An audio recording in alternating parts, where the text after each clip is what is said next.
नमस्कार, मैं हूं आपका दोस्त आरजे प्रदीप और आज का टॉपिक है कि प्रतियोगिता की तैयारी कैसे करें। कुछ लोगों का सवाल हमारे पास बहुत ज्यादा आ रहा था, तो चलिए शुरू करते हैं कि आज प्रतियोगिता कैसे अपने हाथ में मुट्ठी में कर सकते हैं। वर्तमान समय में प्रतिस्पर्धा निरंतर बढ़ती ही जा रही है। किसी भी क्षेत्र में प्रवेश प्राप्त करने के लिए प्रतियोगी परीक्षाओं से गुजरना पड़ता है और सफलता प्राप्त करने के लिए एक अच्छी रणनीति बनानी पड़ती है। छात्र अपने कैरियर को बेहतर बनाने के लिए लगन के साथ कठिन परिश्रम भी करते हैं, परंतु सफलता जो है कुछ छात्रों को ही प्राप्त हो पाती है। ऐसे में यदि आप प्रतियोगी परीक्षा में सफलता प्राप्त करना चाहते हैं तो इसके बारे में मैं आपको विस्तार से बताने जा रहा हूँ। प्रतियोगी परीक्षाएं हमारे स्कूल और कॉलेज की परीक्षाओं से बिल्कुल अलग होती है, इसलिए इनमें अलग तरीके की तैयारी की आवश्यकता होती है। प्रतियोगी परीक्षाओं में प्रत्येक वर्ष लाखों की संख्या में छात्र सम्मिलित होते हैं, परंतु सफलता कुछ छात्रों को ही मिल पाती है। ऐसे में इन परीक्षाओं में सफलता प्राप्त करने के लिए कुछ महत्वपूर्ण बातें हम आपको बता रहे हैं जो बहुत ही आपके लिए कारगर साबित हो सकता है। पहला है कि टाइम टेबल के अनुसार अध्ययन करें। प्रत्येक व्यक्ति के लिए एक दिन में 24 घंटे का ही समय सबको एक समान मिलता है। जो लोग अपने समय का सही सदुपयोग करते हैं वही लोग अपने जीवन में सफल हो पाते हैं।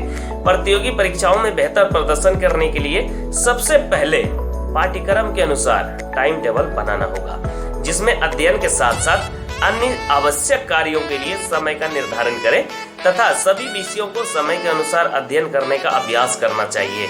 हालांकि शुरुआत में काफी परेशानी होगी, मैं मानता हूं, क्योंकि अक्सर युवा गलत दिशा की तरफ जाने लगते हैं, परंतु निरंतर अभ्यास से आप समय के अनुसार पढ़ने लगेंगे और आप इस मामले में आगे नजर आएंगे। दूसरा है कि पैटर्न का प्रयोग कर रहे हैं। आप परीक्षा की तैयारी के दौरान हम नोट्स तो बनाते हैं, पर नोट्स बनाने के लिए सबसे महत्वपूर्ण बात यह है कि आप उसे रेगुलर किताबों में लिखी चीजों की तरह ना लिखिए, ठीक है, और ना ही उनका विस्तार पूर्ण तरीका प्रयोग कीजिए, बल्कि स्वयं का एक तरीका अपनाएं जिससे आपको उन बिंदुओं को याद रखने में आसानी होगी। अगला जो सवाल आता है, उपयुक्त स्थान का चयन कीजिए। दरअसल में बहुत सारे युवा होते हैं जो सही स्थान का चयन नहीं कर सकते। वास्तव में पढ़ाई करना एक तपस्या के समान होती है, इसलिए हमें अध्ययन करने के लिए एक उपयुक्त और शांत स्थान का चयन करना बहुत ही जरूरी है। पढ़ाई के लिए एक ऐसा उपयुक्त स्थान होना चाहिए जहां एकाग्रता और शांत मन से बैठकर पढ़ा जा सके और लोगों को शामिल किया जा सके। यदि आपका घर छोटा हो या घर में ऐसा कोई उपयुक्त स्थान नहीं हो तो आप घर के बाहर किसी शांत जगह या किसी दोस्त के घर अथवा पुस्तकालय में भी जाकर पढ़ सकते हैं। बिना कोचिंग के प्रतियोगी परीक्षा की तैयारी कैसे करें? कुछ निर्धन लोग होते हैं जो ट्यूशन वगैरह नहीं जा पाते, तो उन लोगों के लिए भी मैं टिप्स बता रहा हूँ आपको। वर्तमान समय में प्रतियोगी परीक्षा की तैयारी करने वाले अधिकांश छात्र कोचिंग की सहायता तो ले लेते हैं, परंतु बहुत से छात्र कोचिंग संस्थान ज्वाइन करने में सक्षम नहीं हो पाते। ऐसे छात्र भी इन महत्वपूर्ण टिप्स की सहायता से प्रतियोगी परीक्षाओं में सफलता प्राप्त कर सकते हैं। आइए हम आपको बताते हैं कि सबसे पहला चीज जो है दृढ़ आत्मविश्वास, ये होना जरूरी है। प्रतियोगी परीक्षा में सफलता प्राप्त करने के लिए दृढ़ आत्मविश्वास का होना अत्यंत ही आवश्यक है और आपको परीक्षा की तैयारी भी पूरे आत्मविश्वास से करनी चाहिए कि आप इस परीक्षा में अवश्य ही सफल हो जाएंगे। ये आपकी सोच होनी चाहिए और ये सोच लेकर के अगर आप आगे बढ़ेंगे तो बिना कोचिंग की सहायता से भी आप आगे बढ़ पाएंगे। यदि आपने परीक्षा की तैयारी अच्छी तरह से की है परंतु परीक्षा में पूरे आत्मविश्वास से आपने परीक्षा नहीं दिया तो परीक्षा में प्रश्नों के उत्तर आते हुए भी आप गलत कर जाएंगे। दूसरा जो चीज है, पाठ्यक्रम से संबंधित उपयुक्त पुस्तकें। किसी भी परीक्षा की तैयारी के लिए उससे संबंधित विषय वस्तु का होना बहुत ही अहम होता है। यदि उससे संबंधित आपके पास सामग्री नहीं है तो परीक्षा में सफलता नहीं प्राप्त कर सकते।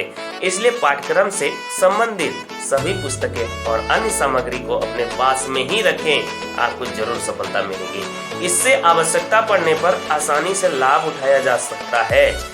और अगला जो है वो है समय सारणी, ये बनाना बहुत ही जरूरी है। यदि आप बिना कोचिंग के परीक्षा की तैयारी कर रहे हैं तो आपके लिए समय सारणी का प्रयोग लाभदायक सिद्ध हो सकता है, क्योंकि समय सारणी के अनुसार अध्ययन करने से आपका कोई भी विषय नहीं छूटेगा और सभी विषयों को उपयुक्त समय पर दे सकेंगे। अगला जो आप कर सकते हैं, स्वयं का नोट्स तैयार कीजिए। यदि आप नियमित अध्ययन कर रहे हैं तो आप स्वयं से नोट्स तैयार करना सीख लीजिए, अर्थात किसी अन्य के द्वारा बनाए गए नोट्स का प्रयोग बिल्कुल भी नहीं कीजिए। नोट्स बनाते समय इन महत्वपूर्ण बातों को ध्यान रखना बहुत ही आवश्यक है जो हम आपको बता रहे हैं। नोट्स बनाते समय टॉपिक्स को पॉइंट वाइज लिखिए, अन्यथा समझने में समस्या आ सकती है। ये जो मैं रूपरेखा बता रहा हूँ बिल्कुल आपके लिए कारगर साबित होगी। नोट्स बनाने में सदैव आसान भाषा का प्रयोग करना चाहिए जो आपको समझ में आ जाए, ताकि उसके रिवीजन में किसी भी प्रकार की समस्या उत्पन्न ना हो। वॉइस नोट्स भी आपके लिए लाभदायक हो सकता है। स्वयं से बनाए गए नोट्स को समय मिलने पर उन्हें सुनिए, जिससे उन्हें याद करने में आसानी होगी। नोट्स बनाने के बाद तुरंत उन टॉपिक्स को एक बार ध्यानपूर्वक अवश्य पढ़ना चाहिए, जिससे याद करने में आसानी होगी। तो ये कारगर टिप्स जो है आपको कितना फायदा पहुंचा रहा है हमें कमेंट करके बताइएगा। और हमारा आज का टॉपिक था कि प्रतियोगिता परीक्षा की तैयारी कैसे करें। वैसे निर्धन लोग जो गरीब है, जो कोचिंग की पढ़ाई नहीं कर पाते, वो आप घर में बैठकर कैसे प्रतियोगिता की तैयारी कर सकते हैं। फिलहाल हमारा ये वीडियो आपको कैसा लगा हमें कमेंट करके बताइएगा, और ये अगर पसंद आ रहा है वीडियो तो दोस्तों के साथ शेयर जरूर कीजिएगा। जी हाँ, हमारे चैनल पर अगर आप नए हैं तो सब्सक्राइब करना मत भूलिएगा, और साथ ही साथ नोटिफिकेशन प्राप्त करने के लिए बेल आइकन को बटन जरूर दबाइएगा। फिलहाल अभी दीजिए इजाजत, अपने सेहत का ख्याल रखिएगा।